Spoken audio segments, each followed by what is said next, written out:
बिस्मिल्लाहिर्रहमानिर्रहीम। अस्सलाम वालेकुम। जैकब न्यूज़ सां मां आहियां आबिद अली मंगरियो। पेश आहिनि हिन वक़्त जूं हेडलाइन। जैकबाबाद वासिन नौजवान नारी खे सोहरे लाड़काने में कैद करे छॾियो। धीउ सां मिलण लाइ वियल अमड़ खे धमकियूं ॾेई वापसि मोटाए छॾियो। औरत जो धीउ खे क़त्ल करण जो शक। प्रेस क्लब आॾो एहतजाज। ॻोठ कादरपुर खोसो वासिन जानुल जो चवणु आहे त साल अॻु पंहिंजी धीउ जो रिश्तो अयाज़ खोसो सां करायो हो। शादी बाद धीउ खे सोहरे घर में कैद करे बंदि करे छॾियो आहे। मिलण वयसि त धमकियूं ॾेई मोटायो वियो आहे। डीआईजी लाड़काणो खे अपील आहे त घर में बांदी बणियल धीउ जे मामले जो नोटिस वठी खेसि आज़ादु कयो वञे ऐं संदसि सोहरे ऐं मुड़ुस ख़िलाफ़ कार्रवाई कई वञे।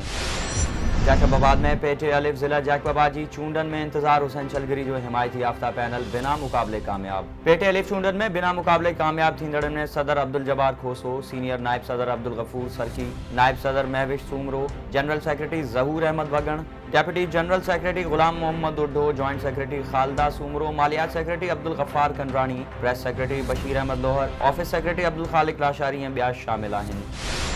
Pakistan federal union of journalist जे सटे सखर, शिकारपुर, घोटकी, खैरपुर, नौशेरो फेरोज़, कनकोट, कश्मीर, जैकबाबाद, लाड़काणो ऐं घारो समेत सिंध जे नंढनि वॾनि शहरनि में सहाफ़ियुनि पारां ॿाहुनि ते कारियूं पटियूं ॿधी प्रेस क्लब्स ऐं यूनियन ऑफिसिस ते कारा झंडा चाढ़े एहतजाजी रैलियूं कढी मुज़ाहिरा करे धरना हया विया आहिनि। सखर में Sukkur union of journalist, Sukkur press club, Sukkur cameraman and photo journalist association ऐं south Asia free media association पारां सखर प्रेस क्लब वारो PFU जे नायब सदर Lala Asad Pathan, Sukkur union of journalist जे सदर Saleem Sahto, Javed Jatoi, FSC member Asif Zaheer Lodhi, Imdad Bozdar, Sukkur press club जे सदर नसरुल्लाह वसीर, यासिर फारूकी, कैमरामैन एसोसिएशन जे सदर बख्श अली फुलफोटो, इमरान शेख, सैफमा जे सदर सलाउद्दीन कुरैशी ऐं ॿियनि जी अॻवानी में रैली कढी वई। सहाफ़ियुनि जी जबरी बरतरफ़ी आणु ऐलानियल सेंसरशिप ख़िलाफ़ सख़्त नारेबाज़ी कई वई। जॾहिं त घारो में हैदराबाद यूनियन ऑफ जर्नलिस्ट जे सॾ ते सहाफ़ियुनि पारां प्रेस क्लब जे सदर सैयद इमरान अली शाह जी अॻवानी में एहतजाजी मुज़ाहिरो करे मुतालिबनि जे हक़नि में नारेबाज़ी कई वई। शिकारपुर में बि सहाफ़ियुनि पारां शिकारपुर यूनियन ऑफ जर्नलिस्ट जे सदर आगा इसरार पठान ऐं अब्दुल सलाम उन्नड़ जी अॻवानी में प्रेस क्लब वारो एहतजाजी मुज़ाहिरो कयो वियो ऐं मीडिया मथां अणएलानियल सेंसरशिप समेत जबरी बरतरफ़ियुनि ख़िलाफ़ नारेबाज़ी कई वई। इन मौक़े ते अब्दुल खालिक सूमरो, अब्दुल हकीम जतोई, आरिफ कुरैशी, इब्राहिम बिरोही, इमरान बिरोही, वसीम संजरानी ऐं ॿिया पिणु शामिल हुआ। काज़ी अहमद लग ॻोठ गुलाम अली चांडियो भरिसां रोड़ी कैनाल मां अणसुञातल मासूम बालक जो मुंडी लथल लाश हथ। मक़ामी माण्हुनि ॿार जो लाश कैनाल मां कढी दफ़नाए छॾियो। कंदकोट पुलिस जो SSP जी अॻवानी में मुग़विन जी बाज़ियाबी लाइ ॿिए ॾींहुं बि कच्चे में ऑपरेशन जारी। मुख़्तलिफ़ इलाइक़नि में फायरिंग, रॉकेट लॉन्चर ऐं गोलनि जो इस्तेमालु, ॾोहारी टोलनि जे ठिकाणनि खे बि बाहियूं। पुलिस ॿिनि ॾींहंनि बाद सरकारी ख़र्च ते कच्चे में ख़ाली ठकान बाद वापसि। पुलिस पारां मुग़वी सदाम हुसैन शेख, हुसैन बख्श शेख ऐं प्यारो लाशारी जी बाज़ियाबी लाइ ऑपरेशन कयो पियो वञे।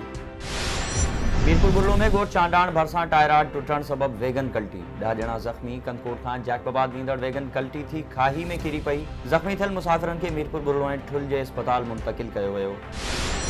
सकरंड जे सीनियर सहाफ़ी हैदर ख़ानज़ादा जे घर ते हमले ऐं तशद्दुद ख़िलाफ़ मटियारी में सहाफ़ियुनि जो मीडिया हाउस मटियारी आॾो एहतजाज। एहतजाजी अॻवानी कंदड़ सहाफ़ियुनि रियाज़ चांडियो, GM बाबू ख़ासख़ैली, बाबू महमूद ख़ासख़ैली, ज़मीर हुसैन ख़ासख़ैली, अब्दुल गफूर मलाह, अली फैज़ान ख़ासख़ैली ऐं ॿियनि जो चवणु हो त सहाफ़ी हैदर ख़ानज़ादा एक्साइज़ पुलिस जे तशद्दुद खां तंग अची ट्रॉलर ड्राइवर पारां पाण खे बाह ॾियण वारी ख़बर हलाई, जंहिं बाद अणसुञातल माण्हुनि संदसि घर ते हमिलो करे खेसि घरभातियुनि समेत तशद्दुद जो निशानो बणायो आहे। वाक़िए पुठियां मुलविस जवाबदारनि खे फौरी तौर गिरफ़्तार करे सहाफ़ी खे तहफ़्फ़ुज़ फ़राहम कयो वञे। जोंगल में कूड़ा केस दाख़िल कराइण ख़िलाफ़ वॾे भाउ जो नंढे भाउ ख़िलाफ़ पुटनि समेत एहतजाजी मुज़ाहिरो। SSP जैकबाबाद खां इंसाफ़ जी अपील। जोंगल में इमामदीन पहोड़ पंहिंजे नंढे भाउ रबनवाज़ पहोड़ ख़िलाफ़ पुटनि बरकत, इसाक़, मोहम्मद याकूब, अली मर्दान ऐं लियाकत पहोड़ सां गॾिजी प्रेस क्लब अॻियां एहतजाज कंदे दहायो आहे त रबनवाज़ पहोड़ असांजी 10 जरेब ज़मीन थबाइण लाइ असां ख़िलाफ़ कूड़ा केस दाख़िल कराए असांजो जीअण जंजाल करे छॾियो अथसि। SSP खे अपील था करियूं त असां सां इंसाफ़ कयो वञे। सखर में Sindh industrial trading estate limited site area जी ऑफिस जे 100 एकड़नि ते मुश्तमिल अहाते में कारखाननि बदिरां सिरनि जा भट्ठा क़ाइमु थी विया। धुएं सबबि इलाइक़े वासी सख़्त परेशान। मक़ामी ऑफिसर्स पारां सरकारी ज़मीन ते भट्ठा अॾण जी मंथली मुक़ररु थियल। ज़मीन ते ज़रई पोखी बि शुरू। सान्याहमंदनि पारां मुलविस ऑफिसर्स ख़िलाफ़ कार्रवाई जी घुर। गवर्नमेंट बॉयज़ हाई स्कूल मकली में साइंस जे आलमी दिहाड़े जे हवाले सां तक़रीब थी गुज़री, जंहिंमें शागिर्दनि पारां चार्ट शीट्स ऐं ड्राइंग वसीले मॉडल तयारु करे मालूमात ॾिनी वई। तक़रीब खे तालका एजुकेशन ऑफिसर मोहम्मद रहीम सूमरो, हेडमास्टर गुल मोहम्मद सोलंगी, तक़रीब जे ऑर्गेनाइज़र मोहम्मद सफ़दर ठठवी, अदीब ऐं शाइर अब्दुल हमीद मेहरानवी, गेस्ट अॻवान अली मोहम्मद सूमरो ऐं ॿियनि ख़िताब कंदे चयो त अहिड़नि प्रोग्राम्स मां शागिर्द ॿुधण लिखण ऐं पढ़ण सां गॾोगॾु पाण तजुर्बा करे सघनि था ऐं रटो लॻाइण बजाए साइंस खे आसानी सां सम्झी सघनि था।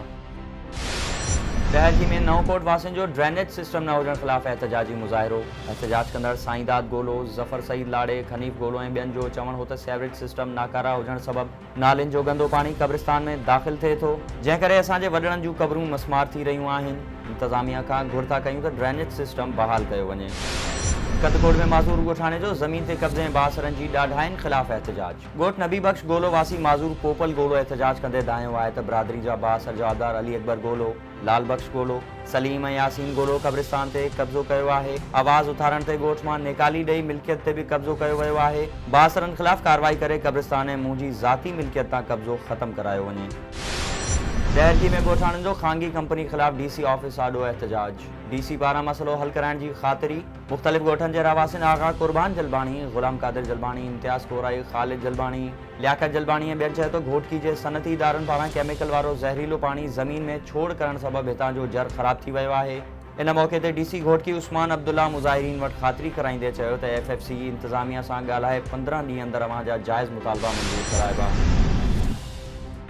गड़ी यासीन जे ॻोठ बांभीहड़ में मास्टर नबी दाद महर जी औताक ते ईद मिलादुन नबी सल्लल्लाहु अलैहि वसल्लम जे सिलसिले में तकरीब कोठाई वई, जंहिंमें सिंध जे मशहूर आलिमन कारी ग़ुलाम अकबर हुसैनी, कारी नाले मिठो पांवर, नौत खान ग़ुलाम रसूल भरचून फ़कीर, हाजी जुड़ेल फ़कीर महर, फ़कीर तौफ़ीक अहमद चन्नो, फ़कीर मोहम्मद आसिफ हुसैनी, नसीर अहमद जखरो, हाफ़िज़ इसरार अहमद ऐं ॿियनि नात शरीफ़ पढ़िया।